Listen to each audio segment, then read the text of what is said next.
শেখ হাসিনার ভাগ্নে টিউলিপ সিদ্দিকের বিরুদ্ধে ওঠা অভিযোগের তথ্য নিতে শুরু করেছে ব্রিটেনের গোয়েন্দা সংস্থা ন্যাশনাল ক্রাইম এজেন্সি। তথ্য নিতে গোপনে বাংলাদেশেও এসেছিলেন দেশটির গোয়েন্দা কর্মকর্তারা। তারা বাংলাদেশের দুর্নীতি বিরোধী সংস্থার সঙ্গে গোপনে বৈঠকও করেছেন।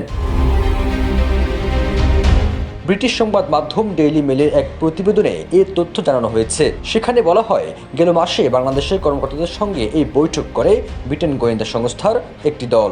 বাংলাদেশি কর্মকর্তারা তাদের জানিয়েছেন তারা টিউলিপের বিরুদ্ধে দুর্নীতির নতুন তথ্য জোগাড় করতে সমর্থন হয়েছেন। ব্রিটিশ কর্মকর্তারা এখন টিউলিপ সিদ্দিকের ব্যাংক অ্যাকাউন্টের যাচাই, ইমেলের তথ্য যাচাই, এমনকি জিজ্ঞাসাবাদের জন্য তাকে ডাকতে পারে।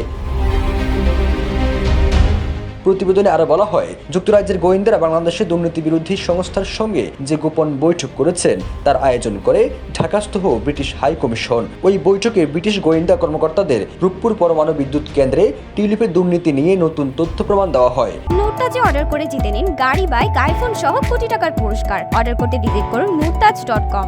গেল বছর 5 আগস্ট টিউলিপের খালা শেখ হাসিনা দেশ থেকে পালিয়ে যাওয়ার পর ব্রিটিশ গোয়েন্দারা 2 বার ঢাকা সফর করেছেন। বাংলাদেশের সাবেক প্রধানমন্ত্রী শেখ হাসিনার 2 ঘনিষ্ঠ ব্যক্তির কাছ থেকে লন্ডনে যথাক্রমে 7 লাখ ও 6,50,000 পাউন্ড মূল্যের 2টি ফ্ল্যাট উপহার পাওয়ার অভিযোগ ওঠার পর এরই মধ্যে মন্ত্রীপদ থেকে পদত্যাগ করেছেন টিউলিপ সিদ্দিক। যুক্তরাজ্যের আইন অনুযায়ী টিউলিপ সিদ্দিকের বিরুদ্ধে যেসব অভিযোগ উঠেছে সেগুলো প্রমাণিত হলে তার 10 বছর বা তারও বেশি সময় জেল হতে পারে। বাংলাদেশি এক কর্মকর্তার নাম প্রকাশ না করার শর্তে জানিয়েছেন, যুক্তরাজ্যে এনসিএ কর্মকর্তারাই এই গোপন বৈঠকটি আয়োজনের প্রস্তাব দেন। এরপর ঢাকাস্থ ব্রিটিশ হাই কমিশন এই আয়োজন করে। ফিরোজ আলম, যাই দিন।